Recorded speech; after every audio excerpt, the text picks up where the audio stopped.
अक्सर जब हम इतिहास पढ़ते हैं ना, तो उसमें राजाओं, साम्राज्यों या फिर किसानों की कहानियां होती हैं। पर कुछ लोग ऐसे भी थे जो इन कहानियों के पन्नों से अक्सर गायब रहते हैं। वो लोग जो कभी एक जगह टिके ही नहीं। जी हाँ, आज हम बात करेंगे उन्हीं घुमंतू चरवाहों की, जिनकी दुनिया चलती थी मौसम के हिसाब से और जिनके दिल की धड़कन जुड़ी थी अपने जानवरों के झुंड से। जरा इन ऊंचे हरे भरे मैदानों को देखिए। ये हिमालय हैं और यहाँ जो भेड़ बकरियों का झुंड दिख रहा है ना, वो सिर्फ जानवरों का एक ग्रुप नहीं है। नहीं, ये एक पूरी की पूरी चलती फिरती सांस लेती हुई जीवन शैली का सबूत है। एक ऐसी जिंदगी जो सच में कभी रुकती नहीं। तो सवाल ये उठता है कि आखिर ये लोग हैं कौन? कौन है ये लोग जिनकी पूरी जिंदगी, पूरा साल बस एक सफर के हिसाब से चलता है? मौसम बदला और उनका घर बदल गया।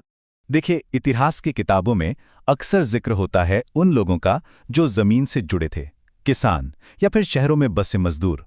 पर उन लोगों का क्या जो इन दोनों के बीच की कड़ी थे, जो हमेशा एक जगह से दूसरी जगह जाते रहते थे? इन्हीं को हम कह सकते हैं अदृश्य प्रस्तावक। वो लोग जो थे तो बहुत जरूरी, पर जिनकी कहानी अक्सर किसी ने कही ही नहीं। तो चलिए अपनी कहानी शुरू करते हैं दुनिया की छत से, हिमालय की इन ऊंची बर्फीली चोटियों से। ये एक ऐसी जगह है जहां जिंदगी के नियम ना बहुत मुश्किल हैं, पर उतने ही साफ भी हैं। अब यहां सबसे बड़ी चुनौती क्या है? मौसम का बदलना। जरा सोचिए, सर्दियों में यही पहाड़ पूरी तरह बर्फ से ढक जाते हैं। मतलब जानवरों के लिए घास का एक तिनका तक नहीं मिलता, बिल्कुल एक सफेद रेगिस्तान जैसा।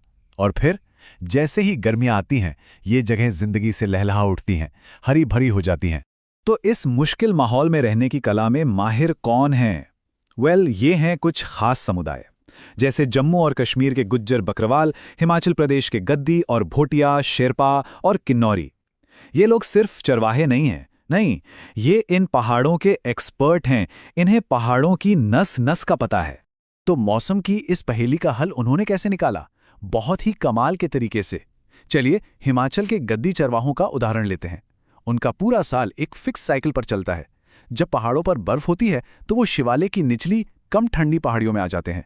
फिर जैसे ही अप्रैल का महीना आता है, वो अपने झुंडों के साथ ऊपर लाहौल और स्पीति की तरफ निकल पड़ते हैं। गर्मियों तक बर्फ पिघल चुकी होती है और उनके जानवरों को ऊंचे ऊंचे मैदानों में हरी घास मिलती है। और फिर सितंबर में वापसी का सफर शुरू। रास्ते में रुककर थोड़ी बहुत खेती भी कर लेते हैं। तो ये कोई यूं ही भटकना नहीं है, ये तो प्रकृति के साथ कदम से कदम मिलाकर चलने की एक बहुत ही सोची समझी योजना है। और ये जो ऊंचे ऊंचे चरागाह हैं ना, इनका एक खास नाम भी है। इन्हें कहते हैं बुग्याल। सोचिए, 12,000 फीट से भी ज्यादा की ऊंचाई पर कुदरत के बनाए हुए बड़े बड़े मैदान, जो बर्फ पिघलते ही एकदम हरे भरे कालीन जैसे दिखने लगते हैं। बात है 1850 के दशक की। एक ब्रिटिश अफसर थे, जीसी बार्न्स। उन्होंने गुजरों के बारे में लिखा था और ये बड़ी दिलचस्प बात है। उन्होंने कहा कि ये पूरी तरह से चरवाहों का कबीला है जो खेतीबाड़ी लगभग ना के बराबर करते हैं। उनका पूरा गुजारा दूध, घी और जानवरों से जुड़ी चीजें बेचकर होता था। मतलब साफ है, उनकी पहचान, उनकी इकोनॉमी, सब कुछ उनके मवेशियों पर ही टिकी थी। और उनकी इसी कला का एक जीता जागता सबूत है ये है गुज्जर मंडप। ये उनका अस्थायी घर होता है जो वो ऊंचे चरागाहों में बनाते हैं। और किससे? वहीं मिलने वाले पहाड़ी बांस यानी रिंगाल और घास से। ये सिर्फ एक झोपड़ी नहीं है दोस्तों, ये उनकी आत्मनिर्भरता का सिंबल है, प्रकृति के साथ उनके तालमेल का सबूत। यहीं वो रहते हैं और यहीं घी भी बनाते हैं। अच्छा, तो अभी तक हम थे पहाड़ों की ऊंचाइयों पर। अब वहां से नीचे उतरते हैं और चलते हैं भारत के पठारों और सूखे मैदानी इलाकों की तरफ। अब यहां जमीन तो सपाट है, पर जिंदगी की मुश्किलें उतनी ही बड़ी हैं, बस उनका अंदाज अलग है। ये जो तस्वीरें हैं ना, ये कहानी को एकदम साफ कर देती हैं। एक तरफ देखिए हिमालय की वो घनी हरियाली और दूसरी तरफ रेगिस्तान का ये सूखापन। लेकिन कमाल की बात यह है कि हमारे घुमंतू चरवाहों ने इन दोनों ही दुनियाओं में जीने का तरीका ढूंढ निकाला था।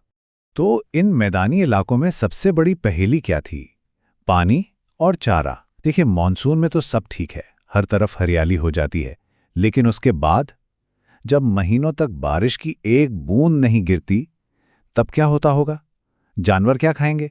झुंड कहाँ जाएंगे? इसका एक बहुत ही शानदार जवाब मिलता है महाराष्ट्र में।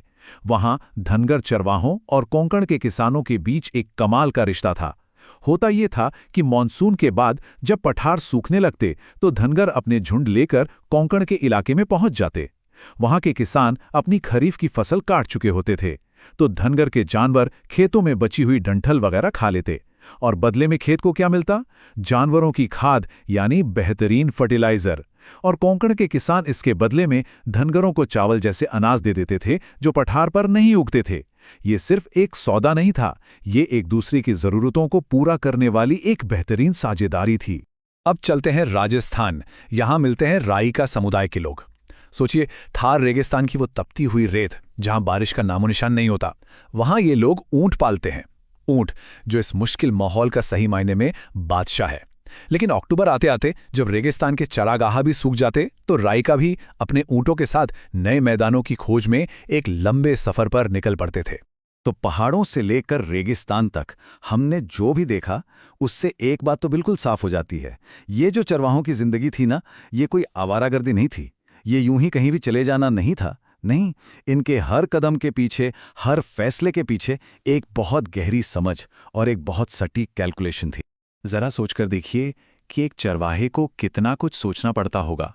सफ़र कब शुरू करना है, कौन सा रास्ता पकड़ना है ताकि जानवरों को पानी और चारा दोनों मिले, रास्ते में पड़ने वाले गांवों के किसानों से कैसे अच्छे रिश्ते बनाकर रखने ताकि वो अपने खेतों से गुजरने दें। मतलब ये सिर्फ चलना नहीं था, ये ज्ञान, तजुर्बे और सोशल नेटवर्किंग का एक बहुत ही कॉम्प्लेक्स सिस्टम था। तो सदियों से उनकी ये चलती फिरती दुनिया एक नाजुक संतुलन पर कायम थी। सब कुछ अपनी लय में चल रहा था। लेकिन फिर भारत में आया औपनिवेशिक शासन, यानी ब्रिटिश राज, और इसके साथ एक ऐसा दौर शुरू हुआ जो इस पूरे संतुलन को, इस पूरी जीवन शैली को हमेशा हमेशा के लिए बदलने वाला था। हर चीज का हिसाब था, हर चीज संतुलन में थी, जब तक कि सब कुछ बदल नहीं गया।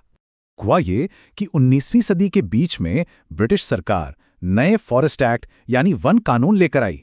उन्होंने देवदार और साल जैसे कीमती लकड़ी वाले जंगलों को रिजर्व्ड यानी आरक्षित घोषित कर दिया। इसका मतलब अब कोई भी चरवाहा इन जंगलों में घुस नहीं सकता था, पूरी तरह से पाबंदी। बाकी जंगलों को प्रोटेक्टेड यानी संरक्षित बना दिया, जहां आने जाने के लिए परमिट चाहिए थे और बहुत सारे नियम कानून थे। असल में अंग्रेजों के लिए जंगल का मतलब था सिर्फ कीमती लकड़ी। उन्हें लगता था कि जो चरवाहों के जानवर हैं वो छोटे छोटे नए पेड़ों को खा जाते हैं और जंगलों को नुकसान पहुंचाते हैं। इन कानूनों ने चरवाहों की दुनिया को जड़ से हिलाकर रख दिया। उनकी आज़ादी, उनका एक जगह से दूसरी जगह जाना, जो उनके जीने के लिए सांस लेने जितना जरूरी था, वो अब सरकारी दीवारों में कैद हो गया था। तो एक बड़ा सवाल यहीं पर उठता है, उस दुनिया का क्या हश्र होता है जो बनी ही चलने फिरने के लिए हो, जब जमीन पर खींची गई कुछ लकीरें ऐसी दीवारें बन जाएं जिन्हें पार ही नहीं किया जा सकता।